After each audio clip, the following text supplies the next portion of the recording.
महाराष्ट्र राज्य आदर्श शिक्षक समिती जिल्हा शाखा छत्रपती संभाजीनगर यांच्या वतीने विभागीय आयुक्त कार्यालयावर लाक्षणिक उपोषण आणि आंदोलन करण्यात आले। केंद्र प्रमुख पदोन्नती प्रक्रिया तात्काळ पूर्ण करून रिक्त पदे भरण्यात यावी, नवीन भरती झालेले शिक्षक यांना समुपदेशन पद्धतीने तात्काळ पोस्टिंग देण्यात यावे अशा मागण्या करण्यात आल्या।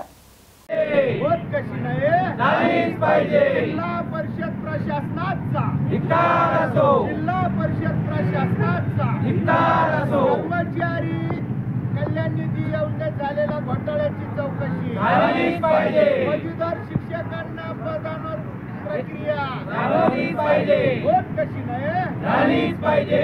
विविध शिक्षकांच्या दुरुस्त बदल्या झाल्याच पाहिजे। होत कशी नाही झाल्याच पाहिजे।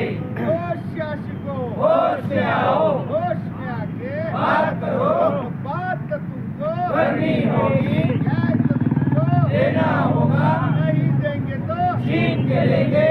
आदर्श शिक्षक समितीचा जय हो, आदर्श शिक्षक समितीचा जय हो, जिल्हा परिषद प्रशासनाचा धिक्कार हो।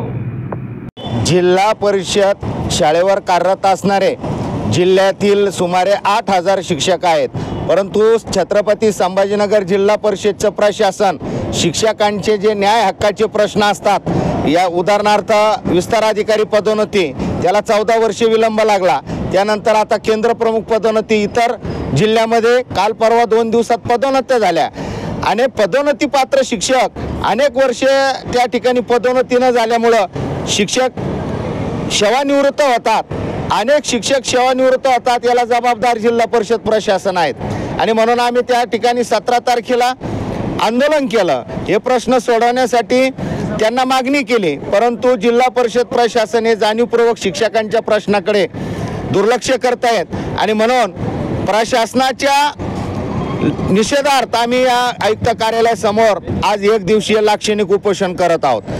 शिक्षकांचे केंद्र प्रमुख पदोन्नती झाली पाहिजे। पदवीधर शिक्षक अतिरिक्त आहेत आणि त्यांना पदोन्नत करा म्हणून मागील 2 वर्षापासून शिक्षकाची मागणी आहे। त्यातील एक 8-10 लोकांना टप्प्याटप्प्याने त्यांनी पदोन्नत केलं, मात्र बाकीच्या शिक्षकांना ती प्रक्रिया स्थगित केली आणि पवित्र पोर्टलचे आलेले शिक्षक आहेत त्यांना नियुक्त्या देणं, ज्या आंतरजिल्हा बदलीने नव्यानं शिक्षकांच्या बदल्या झालेल्या आहेत त्यांना कार्यमुक्त करणं गरजेचं आहे, परंतु ती प्रक्रिया जिल्हा परिषद प्रशासन करत नाही। जिल्हा परिषदकडे आमचे 3 ते 4 कोटी रुपये गेल्या 14-15 वर्षापासून पडून आहेत, त्याचा हिशोब देत नाही। लोकांच्या मनात शंका येते यात काही भ्रष्टाचार वगैरे झाला का, अशा या सर्व 22 मागण्या संदर्भात या ठिकाणी आम्ही आंदोलन करत आहोत।